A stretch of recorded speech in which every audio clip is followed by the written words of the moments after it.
This is the Realty Classroom Podcast, episode number 192. I'm going to do a book review of The 1 Million Followers by Brendan Kane. Are you a real estate agent who wants to turn your job into a real estate business without sacrificing your lifestyle, but you just can't seem to find the right plan or any plan to help you get there? Well, then, hey, you are definitely in the right place. I'm Danny Griffin, the founder of the Realty Classroom and the host of this podcast. And to help you take immediate action to get started in the right direction if you're brand new to the business, or a better direction if you've been in it for a while like me, I've created a free jumpstart course for you. It's a strategic approach to the business. Oh man, I wish I had this chart before. freeagentgift.com, freeagentgift.com. Get over there, get a copy of it. It's digital, it sits on Teachable, it's a free course. You can download the PDF, you can put it up wherever you work on your business so you understand the strategies that all top producers understand, and it will help you. I mean it, it will help you, and you owe me nothing for it. Just go get it. Just make your business better. That's the whole point of giving away this content every week. All right, freeagentgift.com. But let's get into this. A book review, something different for me. 1 Million Followers by Brendan Kane. This book is really, really good. And I have to say, when you get into this and you talk about the title, I questioned myself. I said, is the title just clickbait?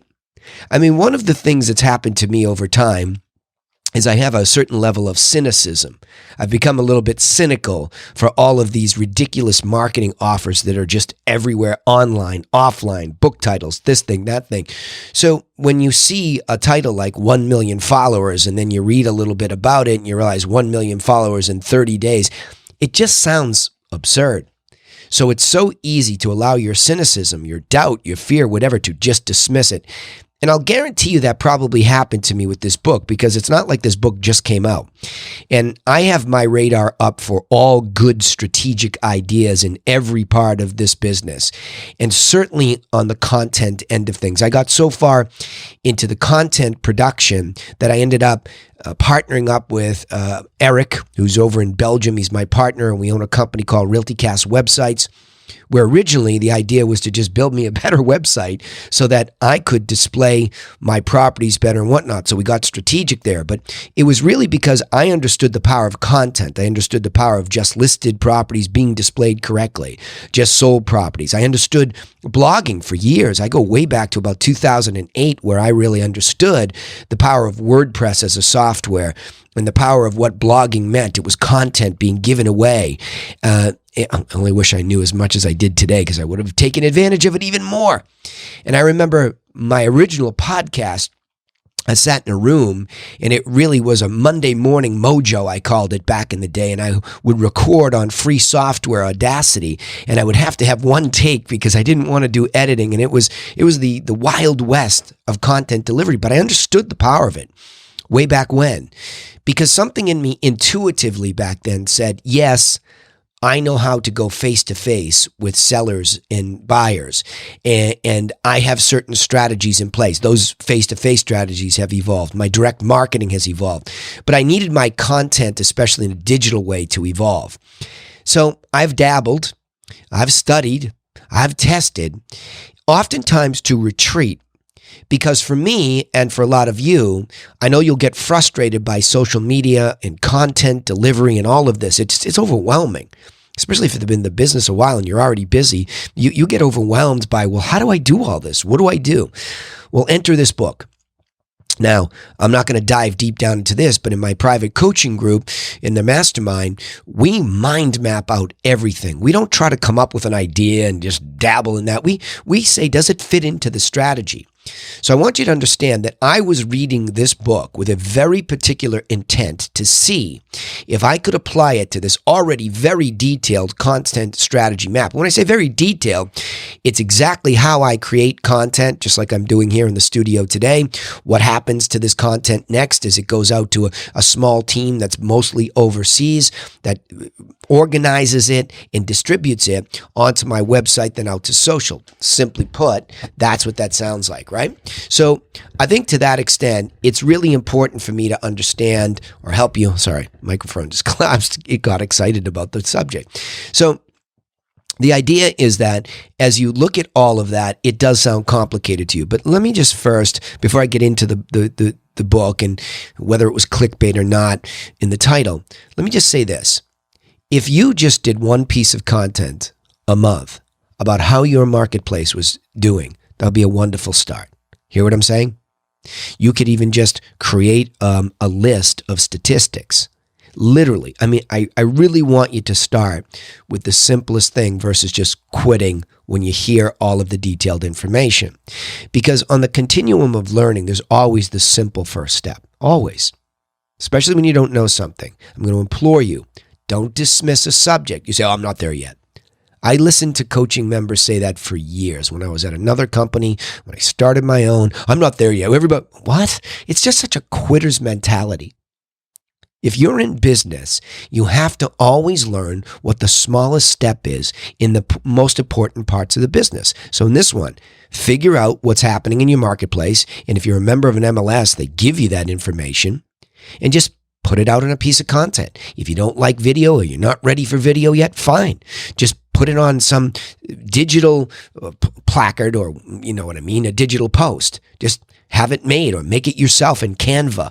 You can go to canva.com for free. You can take digital information and you can make a digital post. And on Canva, they'll resize it exactly for a Facebook post, a Twitter post, wherever you're going to put it.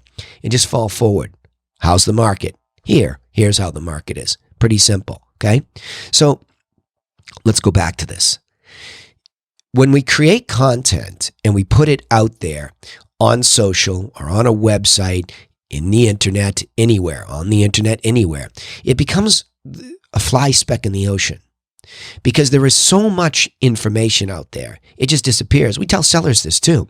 When we list a property or list a property with my internal sales machine, we tell somebody, look, we love digital marketing and we're going to obsess over the quality of the digital photography. We're going to obsess over the videos, the Matterport tours, whatever it might be, the write-up. We use a professional writer for our write-ups to make sure the story is told. So when that all happens, we get excited to syndicate it out to the internet, but it disappears. Well, it's the same thing if I do a post about how the market, it just disappears out there. So this concept of trying to get your content seen, trying to make noise in an ocean of information. And that's why I come back to this book. And I realize, well, wait a minute. If there are people out there that are mastering social media, and what if it's true? What if Brendan actually got 1 million followers in 30 days? Aren't we all curious to know how? And so I dug in. And what I liked about the book almost immediately, by the way, let me just tell you how I consume information. In trying to be the most productive version of myself, I'll often get the download of the audio because it's quick and it's instant. I have an Audible subscription and boom, I went away. And I spend a lot of time in the car. I travel between Cape Cod and Boston when I'm doing my primary business. So there's a lot of great time there to listen to audiobooks.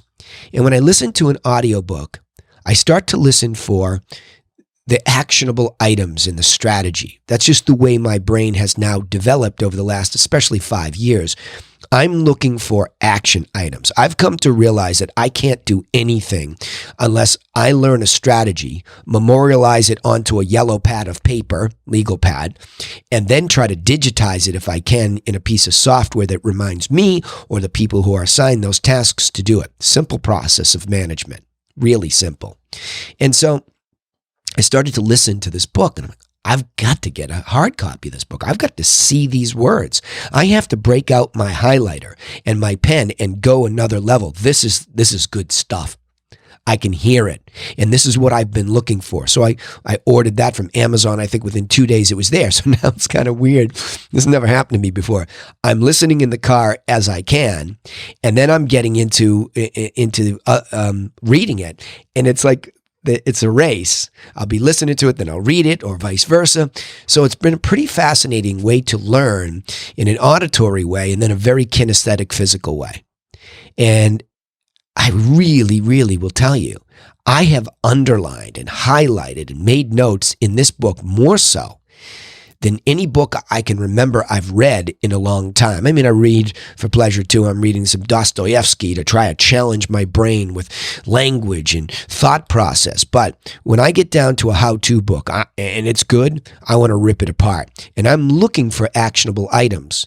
Because what I'll do when I'm done with this, and I'm not done with this, I'm actually excited about this enough to share a piece of content with you that you should go have your own process here, is that there are real actionable items in there, and they're very easy to understand. Now, as far as this being sort of a clickbait title, and as far as Brendan having a really serious resume, I mean, he's worked with Taylor Swift, Rihanna, Katie Couric, and on the list of celebrities goes, because he went to film school, I believe. I don't want to screw up his resume, but I'm pretty sure he went to film school and ended up in Hollywood, really working with a lot of actors, actresses, producers, etc.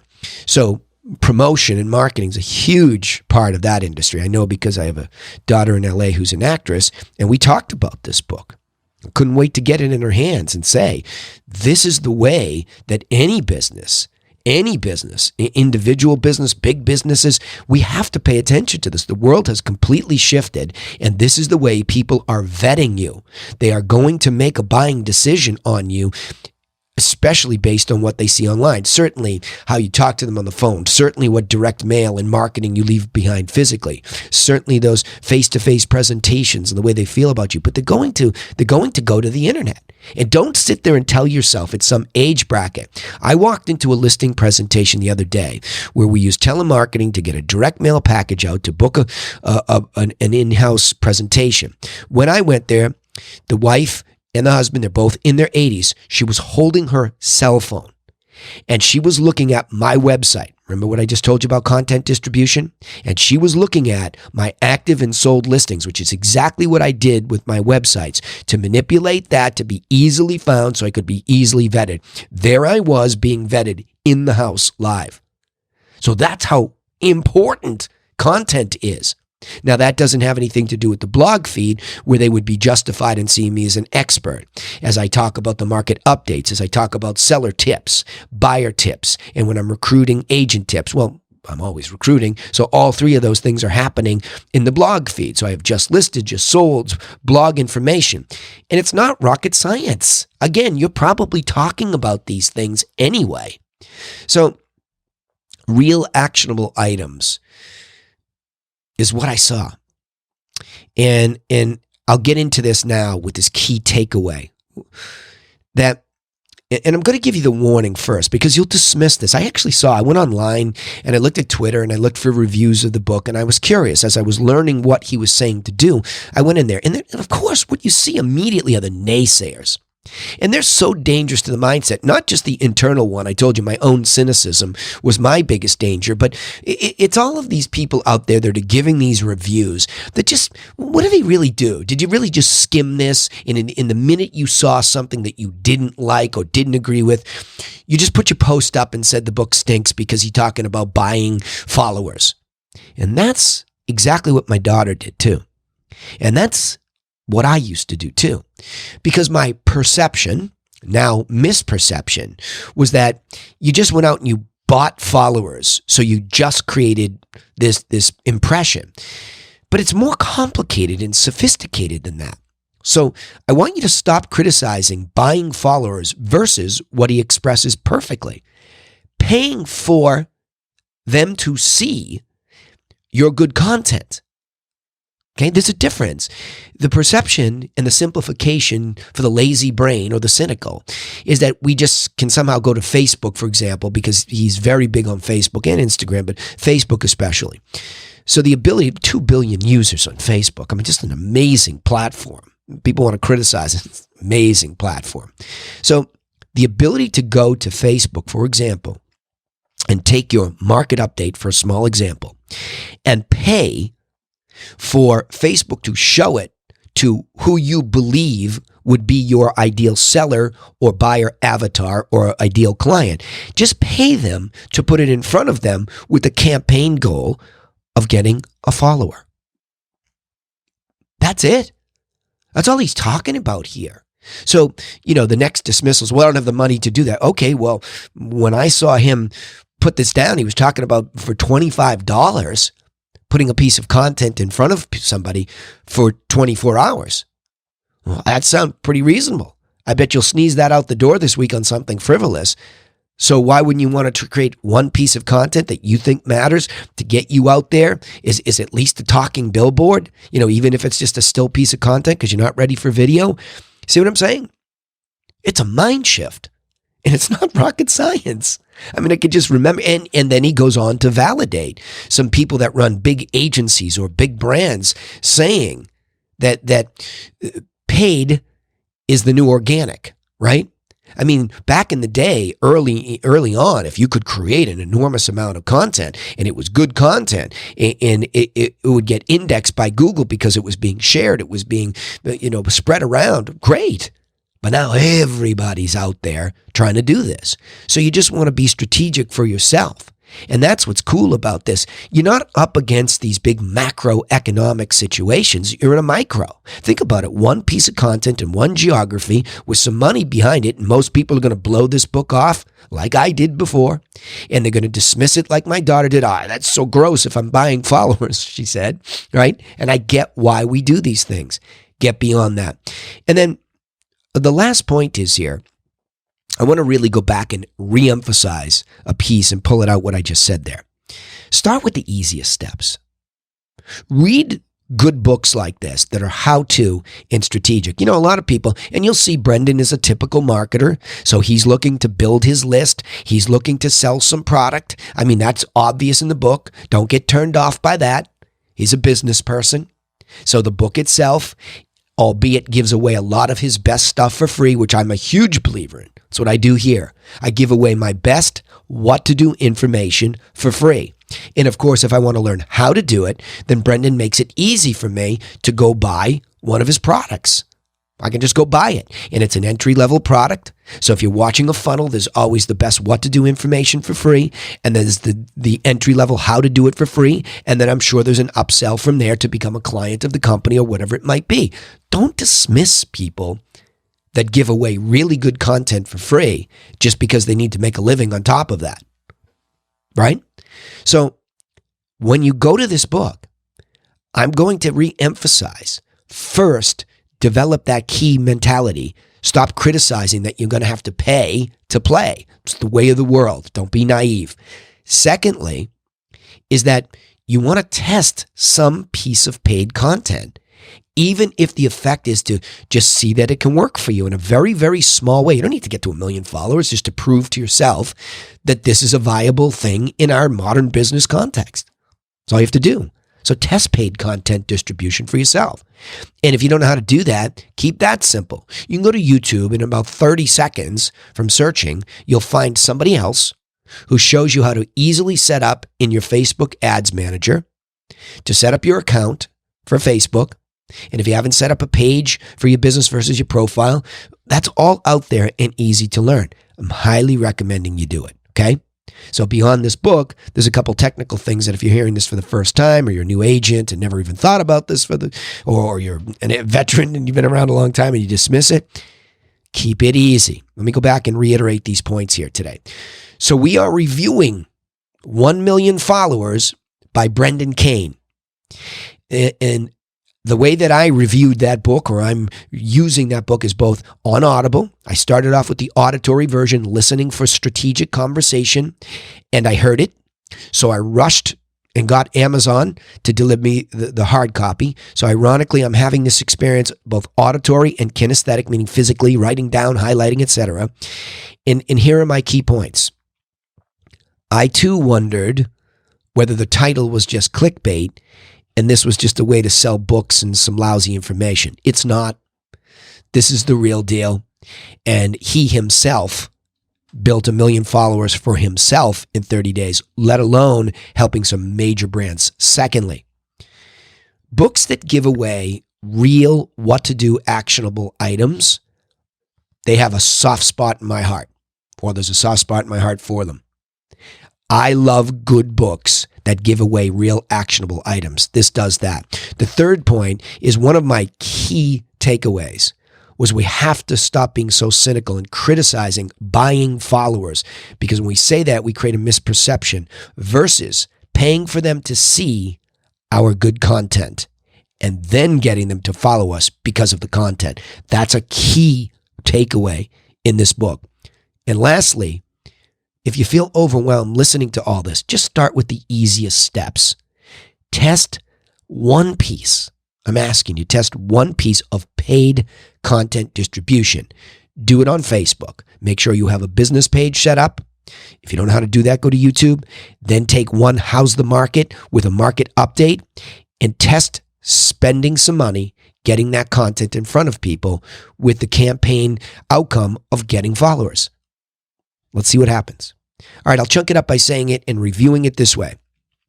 This week, I'm reviewing Brendan Kane's book, 1 Million Followers, because I'm in the thick of upgrading my own content and social media strategic approach, upgrading it. I'm obsessed with it, and now I'm upgrading it. But my key takeaways are that we should all stop criticizing paid media as if somehow we're all going to, grow magically, organically? You think you're going to compete that way? You just became a fly speck in the ocean. Also, if content in social media overwhelm you, then I suggest you read this book physically. Learn the simplest steps and take easy action steps so that you can fully engage in the learning process. And remember, I highly recommend reading this book. And it's rare that I would give a 5-star recommendation to anything. This is one of those. All right, remember, you can take immediate action and get started in the right direction with us if you want to get our What to Do free, simple business plan. It's waiting for you over at freeagentgift.com. That is what to do. I follow that in my own book of business, my agency, the Griffin. Everybody there is taught that at the highest level where I do my work with my mastermind members who are doing hundreds of thousands, if not north of 2 million. Those people use and come to me for a better strategic approach. Okay. So freeagentgift.com, no matter what level you're at, you got to get yourself thinking strategically. Also, don't forget to subscribe to this podcast on iTunes, Spotify, or wherever you listen. We also post this content on YouTube. Yeah, YouTube. So don't forget to subscribe to the Realty Classroom channel. Go looking for the Realty Classroom channel, and you can see all of the physical video podcasts over there. So if you're going for a long drive and you want to listen to it there or watch it, whatever it might be, and again, it's just me, a talking head, you can see it there. Would also appreciate it, of course, if you would share our content with other real estate agents just like you so that they get the help that they need. And this is a special episode. You might want to just share this with people who are in any business, like my actress daughter, who need to understand this. Remember this, though. I say it all the time. Nobody's coming for you. Absolutely nobody. So go get to work on your own business, and we'll see you in the next episode to help you do just that. Thanks again.